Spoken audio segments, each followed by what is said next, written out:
बुधवार को सुभाष बाजार में जो भीषण और दर्दनाक हादसा हुआ था, उसकी आग अभी तक सुलग रही है, क्योंकि उस वृद्धा का ना कोई पता लगा है और ना ही उसके शव की बरामदगी हो पाई है, जिसके चलते रेस्क्यू ऑपरेशन यहां पर लगातार जारी है। आप देख सकते हैं कि वो गड्ढा है जिसके ऊपर दुकान थी और दुकान इसी गड्ढे में पूरी तरह से समा गई थी। समाये जाने के बाद क्षेत्रीय पुलिस के साथ साथ दमकल विभाग, एनडीआरएफ और एसडीआरएफ की टीम लगातार यहां मौके पर पहुंची थी और पिछले 3 दिनों से लगातार यहां पर रेस्क्यू ऑपरेशन चलाया जा रहा है। लेकिन 4 लोगों को तो तुरंत उसी समय निकाल लिया गया था, लेकिन एक वृद्धा जो गायब थी, जिसका अभी तक कोई पता नहीं लग पाया है, वह उसको ढूंढने में रेस्क्यू टीम लगातार लगी हुई है।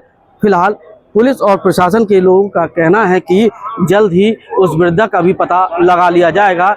उस वृद्धा के परिजन भी मौके पर पहुंच गए हैं और लगातार 3 दिन से यही डेरा जमाए हुए हैं। आप देख सकते हैं कि यहाँ पर नगर निगम के साथ साथ पुलिस, दमकल विभाग, एसडीआरएफ, एनडीआरएफ के सभी अधिकारी यहाँ मौजूद हैं और जो दुकानें हैं वो पूरी तरह से बंद हैं। आप देख सकते हैं ये सारी दुकानें इस समय बंद है, क्योंकि यहाँ रेस्क्यू ऑपरेशन का काम चल रहा है और ये रेस्क्यू ऑपरेशन नीचे चल रहा है और लगातार जब तक चलता रहेगा, जब तक उस वृद्धा का कोई पता या सुराग नहीं लग जाता।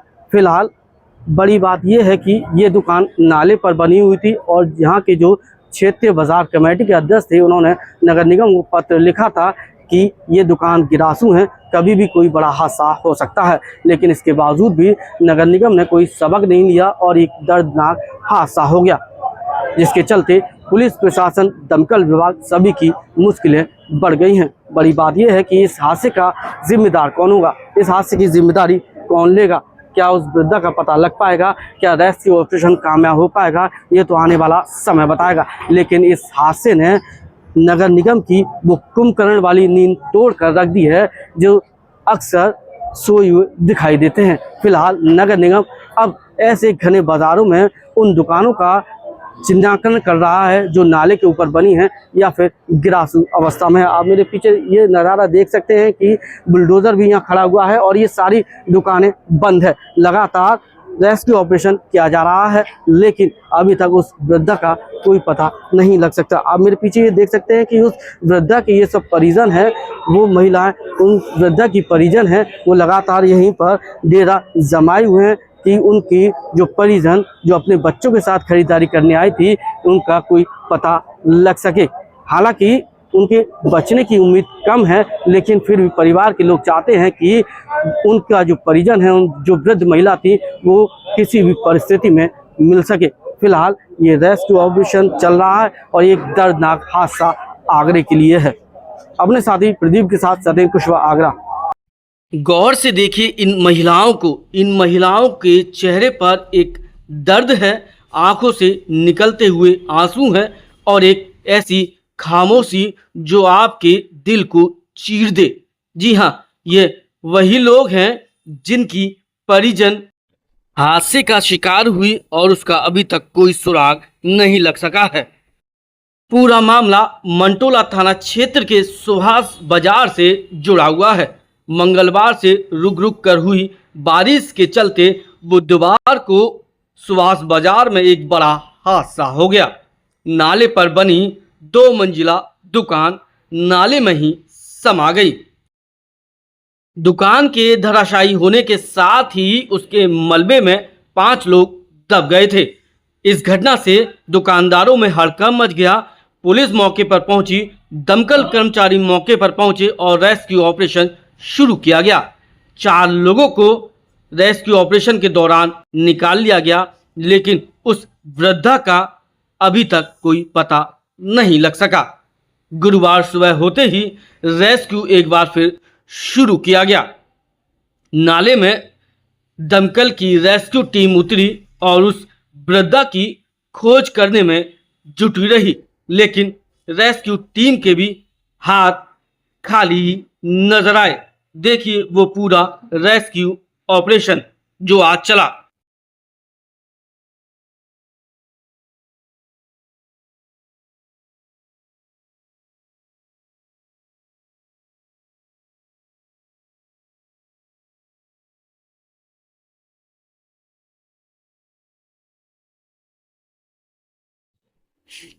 इस घटना के बाद से दुकानदारों में दहशत का माहौल है, क्योंकि एक नहीं दो नहीं बल्कि 1 दर्जन के लगभग ऐसी दुकानें हैं जो नाले पर ही बनी हैं। अब उन दुकानों पर भी बुलडोजर चल सकता है, व्यापारी सकते में हैं।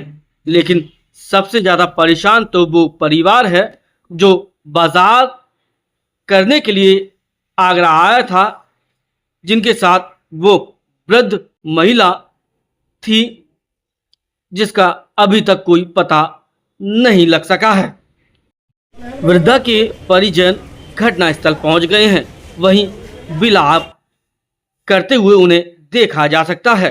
जब परिजनों से बातचीत हुई तो उन्होंने बताया कि वृद्धा आखिरकार बाजार क्यों आई थी। मेरी चाची थी गंगा देवी और बहन थी, पुलिस में है पोस्टर लखनऊ, अनीता, और भांजी थी साथ में छोटी सी, गांव नगला तेजा से। नहीं, चाची का नहीं पता चला है, लेकिन अनीता बहन है मेरी, उसका तो वो ऐसा भेज दिए बता रहे हैं ऐसा, पर लेकिन हमें नहीं पता है। हाँ, वो बहन रहती है लखनऊ में, पोस्टेड थी, लखनऊ से यहाँ अपने मायके आई थी, चाची के साथ शॉपिंग करने आई थी। रेस्क्यू ऑपरेशन के दौरान भले ही अभी पुलिस व प्रशासन व रेस्क्यू टीम को कोई सफलता नहीं मिली हो, लेकिन व्यापारी में दहशत का माहौल है और इस बाजार के जो अध्यक्ष थे उसने पूरी तरह से नगर निगम के खिलाफ मोर्चा खोल दिया है। बाजार कमेटी के अध्यक्ष का कहना है कि उन्होंने लिखित में नगर निगम को दिया था कि ये दुकान जर्जर हो रही हैं, मरम्मत की ज़रूरत है, आप कोई ठोस कदम उठाइए, लेकिन नगर निगम ने कोई ठोस कदम नहीं उठाया, जिसके चलते ये हादसा हो गया। बड़ा सवाल यह है कि इस हादसे का जिम्मेदार कौन है? वो व्यापारी जो अपनी दुकान चला रहा था, या फिर नगर निगम जिसने बाजार कमेटी के पत्र की अनदेखी कर दी और ये हादसा हुआ? यह एक बड़ा सवाल है और इस सवाल का उत्तर आपको देना है। सुनील कुमार है, मैं इस बाजार का अध्यक्ष हूँ। जब मुझे संज्ञान में आया कि 1-1.5 महीना पहले की दरार आ रही है, बिल्डिंग में दरार आ रही है, उसके बाद सारी जितने अधिकारी है सबके पास हम लोगों ने एप्लीकेशन भेजी और 1.5 महीने से नगर निगम के चक्कर लगा रहे हैं।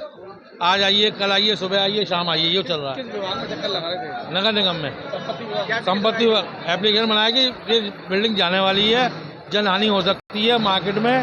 इसकी हमने पूरी एप्लीकेशन नगर आयुक्त साहब को दी है, संपत्ति अधिकारी को दी है, और जो फाइल पूरे कभी भी जाते हैं तो ये कहते हैं इस विभाग पे आ चुकी है, इस विभाग पे आ चुकी है, हो सकती है, बस यही चल रहा था। ये नगर निगम की दुकान है? हाँ जी, हाँ जी, ये नगर निगम की दुकान है। कितना किराया रहता है इसका?